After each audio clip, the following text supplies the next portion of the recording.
Penn State Wrestling dominates the Big Ten tournament. 170.5 points scored as a team. 5 individual champions. The biggest story of it all might still be what Carter Starocci plans to do for the NCAA tournament. You are Locked On Nittany Lions, your daily podcast on the Penn State Nittany Lions. Part of the Locked On Podcast Network, your team every day. Oh man, did Penn State ever dominate that Big Ten tournament? This is Locked On Nittany Lions. I'm your host, Zach Sako, and I'm joined once again by special guest Joe Smeltzer of NittanySportsNow.com. Today's episode is brought to you by Gametime. Download the Gametime app, create an account, and use promo code LOCKEDON for $20 off your first purchase. You can keep up with Joe's work at X, formerly known as Twitter. You can see his articles at NittanySportsNow.com. And if you like what we do here on Locked On Nittany Lions, subscribe to the show on YouTube and wherever you get your podcast for the latest conversations around your favorite Penn State sports teams. Well, Penn State dominates, right? A clear distance between themselves and then the next team in the standings, Michigan, 5 individual champions. That's all well and good. Joe, I still feel like we need to talk about the Carter Starocci situation. So let's begin with Starocci, and then we'll get to Braeden Davis breaking the 125-pound curse, Mitchell Mesenbrink, so on and so forth, right? The impressive performances to wrestle back by Aaron Nagel and Tyler Kasak. 5 individual champions, right? But Carter Starocci, the only one who did not wrestle. Yes, he technically did by forfeiting, but he ended up not wrestling with the injury defaults physically, right? But he did log 2 losses by the forfeits, and then he has the farewell message that is he trolling? Is he serious? Is he unserious? Cale Sanderson was asked about it by the local media. I want to credit the Center Daily Times for putting out the report of what Cale Sanderson said. Nate Cobbler asking the right questions. Joe, what more do we have here? Because this is just, I still think Carter's situation, just posting that when your team is still competing. If this was after the Big Ten tournament, I guess I give it a little more slack here. I just find it disrespectful when the team's still going for the Big Ten title. It's not all finished. You are the number 1 wrestler at 174. The NCAA titles are just around the corner. What's going on here? What other context can you add to this situation, Joe? Yeah, and I think Cale explained pretty much the crust of what's going on in that post-session interview yesterday with Nate Cobbler, which you mentioned earlier. He was pretty upfront about it, basically saying, yeah, Carter wanted to wrestle. I didn't think it was a good idea. We sat him, and Carter's upset with the situation and upset with me in particular, meaning Cale Sanderson. So, I think you could kind of look at the whole thing glass half full or glass half empty. If you look at it glass half full, based on what Cale said, it sounded like Carter could have competed if he absolutely had to, but Cale didn't see there was a reason to throw him out there because, he's obviously going to get that at-large bid, and whatever seating he gets in the NCAAs, he's still going to be the man to beat just because of what he's done in that 174-pound weight class. So the glass half full would be Carter. It sounds, based on what Cale said and based on what Carter wanted to do, that he should be physically able to go in less than 2 weeks in Kansas City. The glass half empty is obviously what Carter said. The tweet that he wrote later, which you mentioned, it read as a farewell tweet. And that obviously shows that Carter is pretty upset with the whole situation. And another thing which Pat Minnow pointed out was that the location was State College, Pennsylvania, and not College Park, Maryland. So how did Carter get to State College? Why did he go to State College? I'm assuming he did go to State College, which hasn't been fully confirmed. But basically, from what I've gathered in the wrestling world, just on social media and in asking around, is that this is something Carter wanted because it's in Maryland. Obviously, Carter's from Erie. It's a pretty good commute for family, friends, what have you, to go see him wrestle. And obviously, you don't get to where Carter is by not being just an absolutely, I don't want to say psychotic, but like on that level title a competitor. Cale said that Carter being mad at him about this is what makes Carter Starocci. So it was basically a combination, I think, of him feeling that he was good enough to wrestle, the family being there, obviously, I'm sure the 64 match win streak had a lot to do with it. That's the longest active streak in the country. That's over now, even though Carter never got beat by anybody. That's over. So that's something I'm sure doesn't help the situation. But from what I gathered, when the dust settles from the Big Tens, everybody's back in State College. Cale and Carter are gonna talk with each other, hash out what needs to be hashed out, and then it either blows over or it doesn't. And I can't imagine if Carter doesn't wrestle at NCAAs, it's got to be because of health. I don't think he's going to throw away the chance to win 4 national titles. This just seems to me, and people will read what they want into about the tweet, but it just seems like A, heat of the moment type of deal, and B, we know Carter's a showman, right? Based on the interviews, based on tweets he's had before, that showman part of it was part of the whole thing too. So yeah, I don't think there's I guess a little cause for concern just because of how the tweet read. But overall, Carter Starocci throwing away a chance to win 4 straight national titles, which only 5 guys have ever done. Right. That's not going to happen because of Big Tens. I just think by Monday, Tuesday or so, whenever those two have a chance to talk it out, it's going to be all good. So, yeah, I agree with you completely. I had an instant reaction episode to this. I will link it in the description. I encourage people to go check it out. But just kind of a further explanation of it as well. You know what the takeaway from it, what it means. Because Joe, I agree. He will wrestle for that 4th NCAA title, and I still think he will win. Cale made the right decision. However, I do look at the bigger picture of this. Carter can technically come back for a 5th season going into next year. I don't know if that's when he says looking forward to the new chapter. I don't read that as, well, he's done. He's not wrestling anymore this season. I look at that as, hey, this is my last time as a folk style Penn State wrestler. I'm going to move on, focus on individual stuff. Who knows if that's wrestling internationally for the Olympics, going the MMA route, right? Like a Bo Nickel, whatever Carter Starocci wants to do. I think this is it for him as a Penn State collegiate wrestler. Even though that fifth title, can seem appealing. Like you will be the only one if you do it, and Carter's the one to do it. But like I said in the other episode, I just think he's outgrown college wrestling. He's just too good for this level anymore. Yeah, and you kind of have to take. And that's a great point, Zach. It's like Caitlin Clark announced her leaving for the WNBA a little before senior day. This might just be a less official version of that. Carter decided what he wants to do, maybe use his time away to kind of think of his future, and came to a decision right at the time Penn State was wrestling. So it could just be as simple as that. And you kind of have to take what Carter says with a grain of salt, because and I'm not doubting the truth of what he says, but going back to last year, his post-match NCAA interview, if you listen to that, it sounded like he wasn't going to come back at all. It was very looking ahead to the future, and then he ended up coming back to Penn State. So you never really know. But yeah, I think people are going to read a lot into it. I don't think there's really too much to it. If we get to late next week and we hear that, things aren't really patched up yet, maybe it's time to worry a little more. But Cale Sanderson doesn't seem too concerned. In fact, he might have already had his post-match briefing with reporters, and I'm sure someone would have asked him about Carter there. So there will be new information based on that. But yeah, Carter says a lot of things and gets a lot of attention, and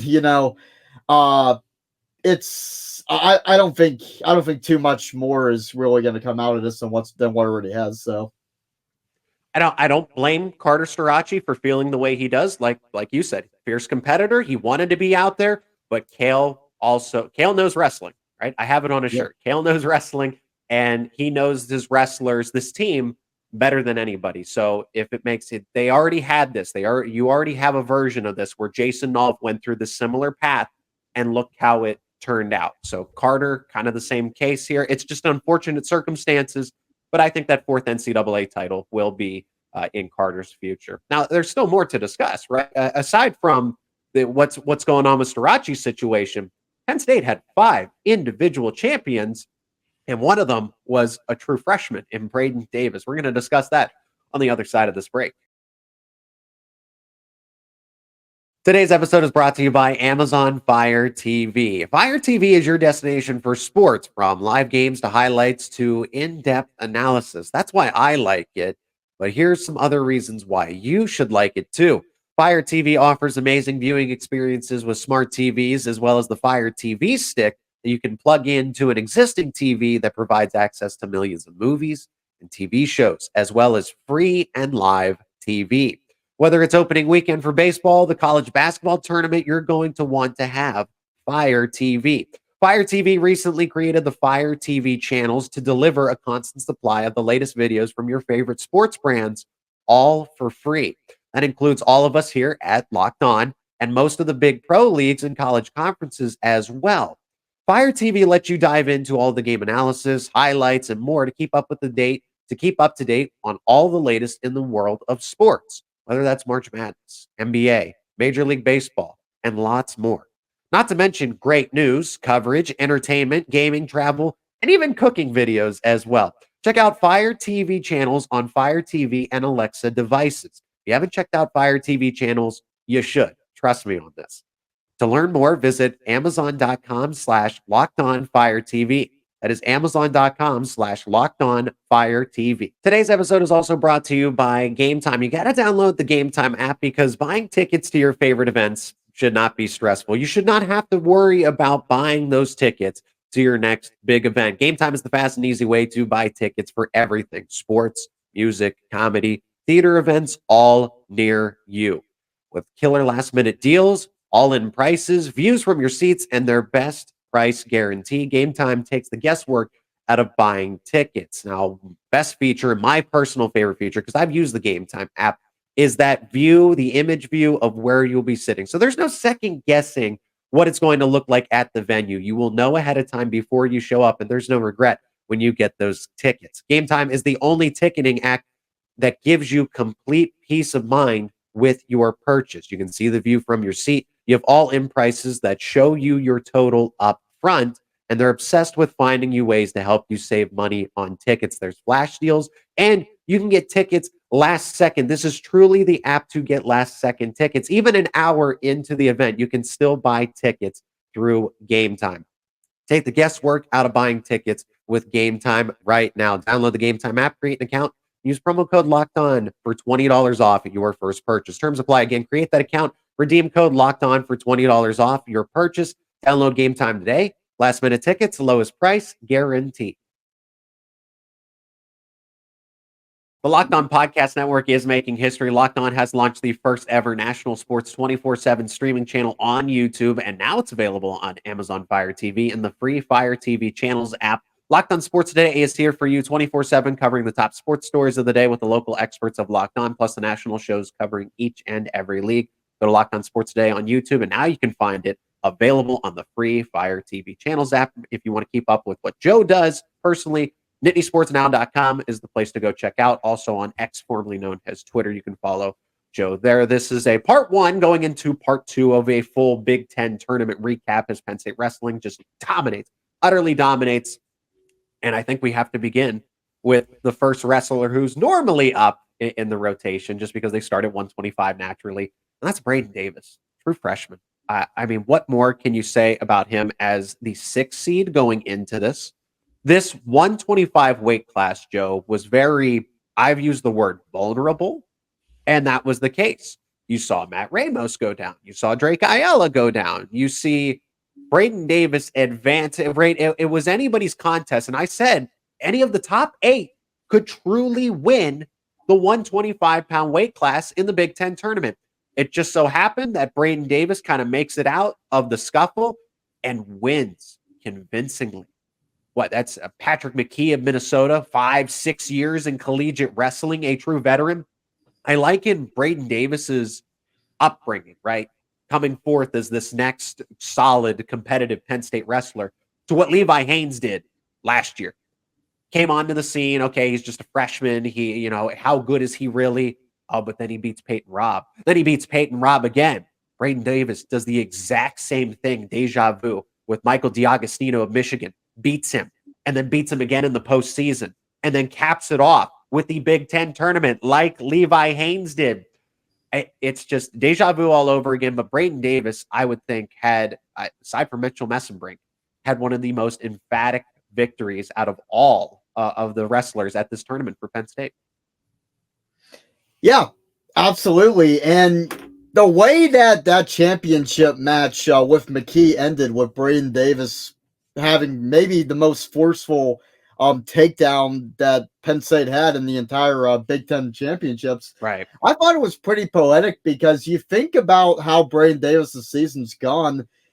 There's been a lot of wins that have come in kind of iffy fashion, we'll say, going back to the Kilkiri match against Ohio State, which very true should have been a loss for Braeden Davis. I think we all agree. Everybody except the officiating crew and Kill Sanderson agreed that should have been a takedown, but Davis ended up getting the win. Then the match against Dean Peterson at Rutgers, where the Bryce Jordan Center, for some reason, didn't have video replay, and Rutgers' challenge brick went for naught.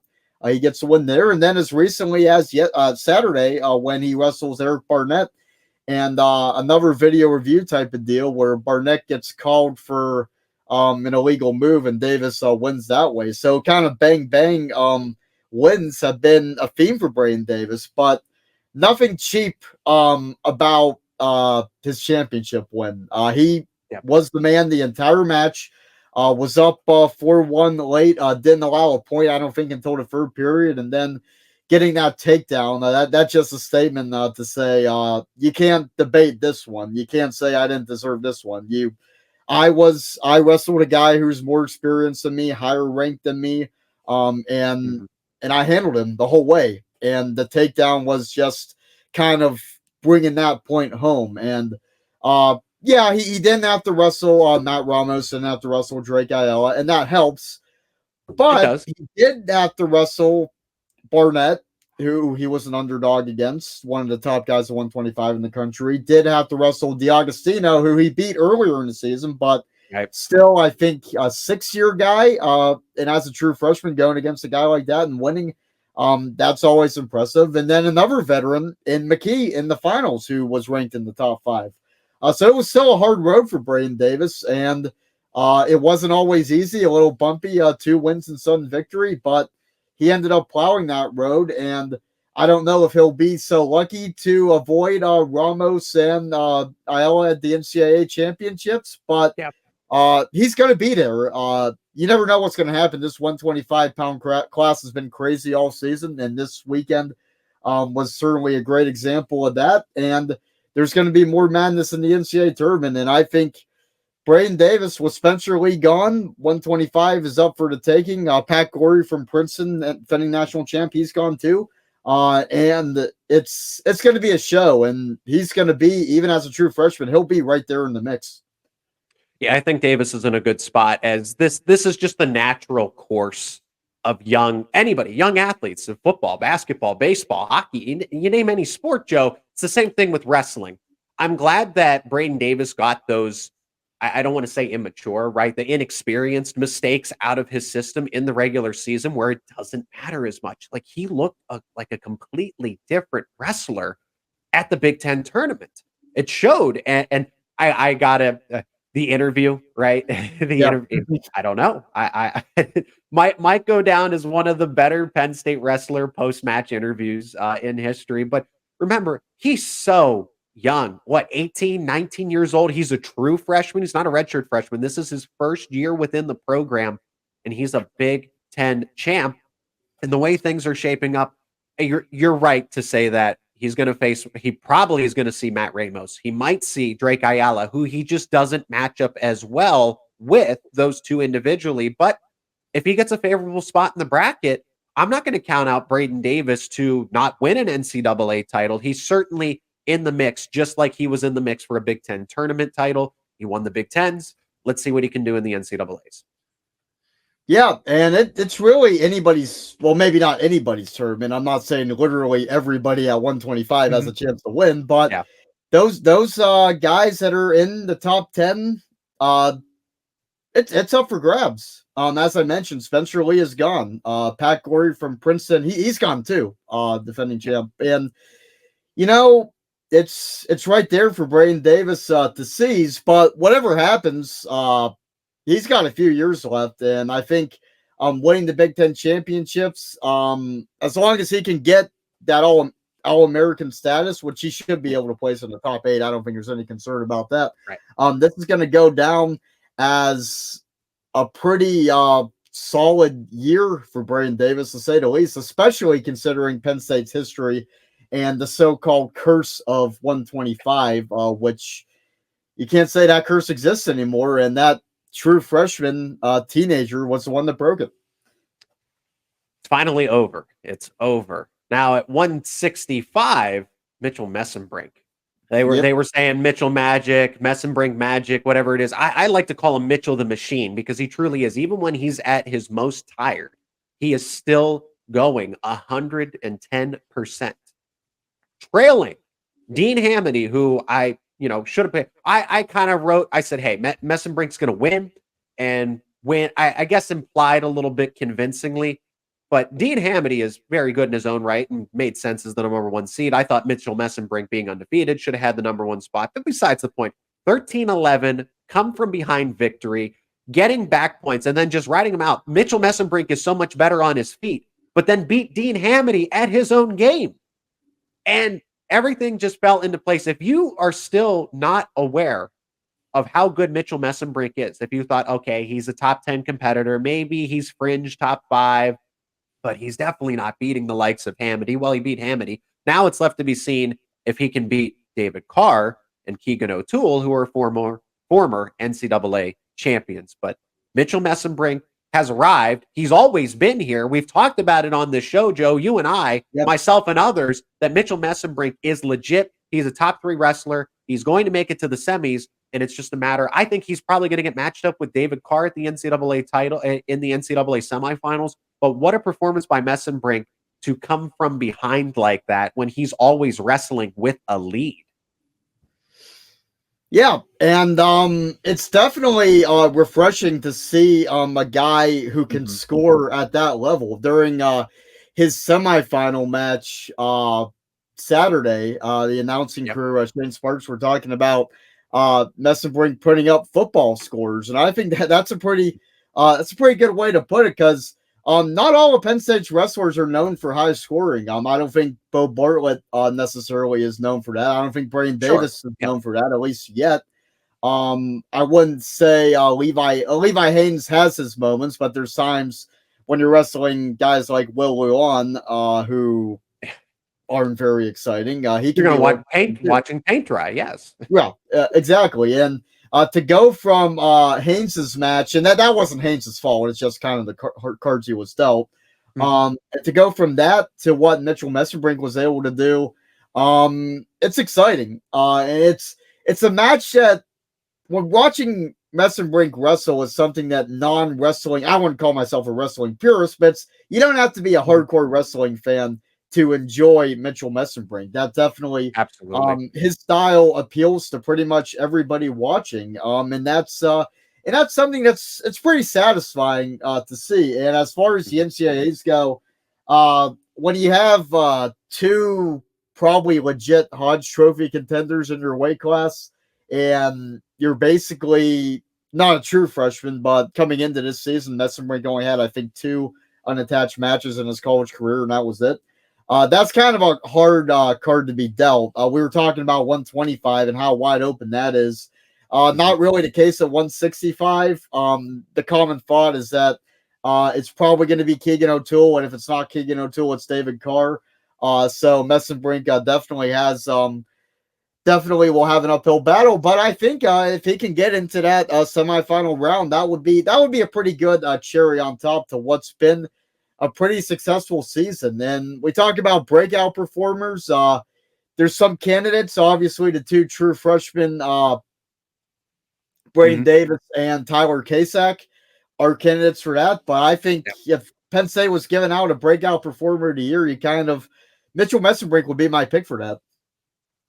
Very well put, Joe. There's still other wrestlers to recap. Here's 5 individual champions: Levi Haynes, Aaron Brooks, Greg Kirkley. We're also going to have a part 2, but going into the next segment, let's talk about Aaron Brooks, who is now a 4-time Big Ten champion. That's coming up next here on Locked On Nittany Lions.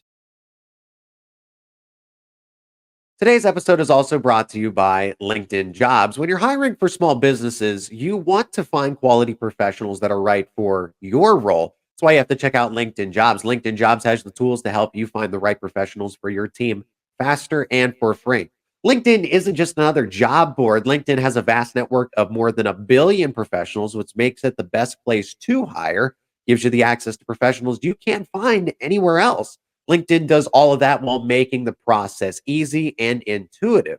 Hiring is easy when you have that many quality candidates. So easy, in fact, that 86% of small businesses get a qualified candidate within 24 hours. LinkedIn knows that small businesses are wearing so many hats and might not have the time or resources to hire.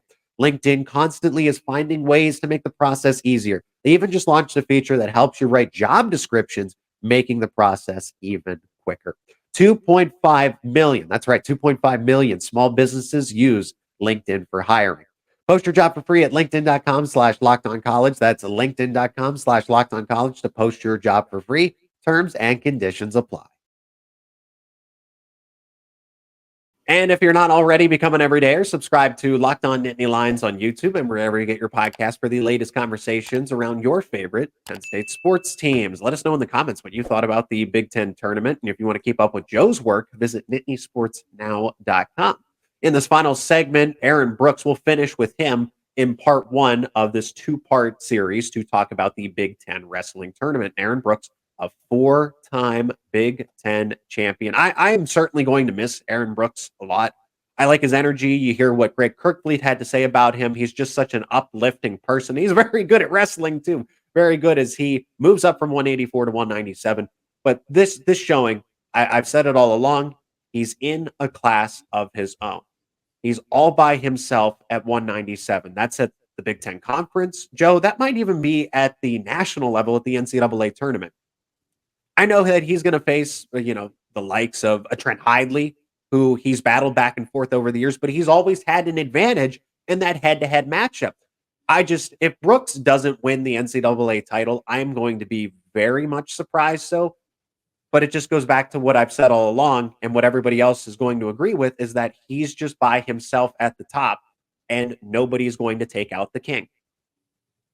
Exactly. And before, I think, early on in the match against Glazier, which Brooks won and won his 4th Big Ten title, the announcing crew mentioned that Glazier was the only guy that Brooks wrestled all season that he did not major. Well, Brooks didn't major him this time either. He won via tech fall, so kind of took care of that. But he joined the league company, Edmund Roof and David Taylor, 2 pretty good wrestlers.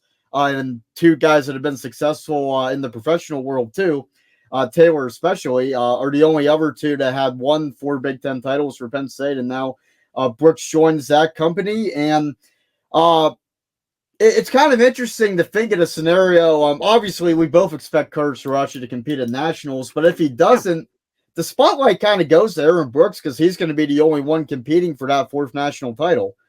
So a lot more eyes would be on him. He's a guy that I think has kind of just gone about his business, whereas we mentioned Starocci is more of a showman outside the ring. And I'm not knocking either style, but Brooks is just kind of, very low-key, very faithful. He'll just talk about his faith after a match, and that'll be about it. And then he'll goes about his job. You mentioned you would be shocked if he doesn't win a national title at 197. I would be pretty surprised too. He is the adjustment to 184. I don't even know if it has been an adjustment for Brooks. He's just been the best he's ever been, I think, this season. And there's he was at his best again in the Big Ten championships. And Silas Allred, it was easy to forget watching that match last night that he won the title at 197 the last season. Yeah. But unfortunately for Silas, Aaron Brooks wasn't in that weight class in 2023, and he was in 2024. And Brooks really should have gotten the pin of Allred, but nonetheless, a tech fall had to do. But there's no reason to think Brooks won't win that fourth title at 197. And hopefully both him and Carter Starocci are competing for their fourth national titles. But if not, there would just be more attention paid on Aaron Brooks in that pursuit. And something that's so unique about Brooks is that when you wrestle him a second or a third time, he gets tougher. We're going to talk about it with Bo Bartlett in the part 2 of this Big Ten tournament recap, Joe. But just Aaron Brooks, if you beat him once upon a time, you are not going to defeat him a second time. And if you get close, like Zach Glazier did, kept the score relatively respectable when they had the dual meet, and then Aaron Brooks turns around and tech balls him in the Big Ten tournament. That's going to finish up part 1 of this Big Ten tournament recap, looking at Penn State Wrestling's performance over in College Park, Maryland, scoring 170 points, 170.5 points overall, way ahead of Michigan, who finished in second place with 123. And Penn State crowns 5 individual champions. We'll start part 2 with talking about Levi Haynes and Greg Kirkfleet on the other side. So stick around here on Locked On Nittany Lions.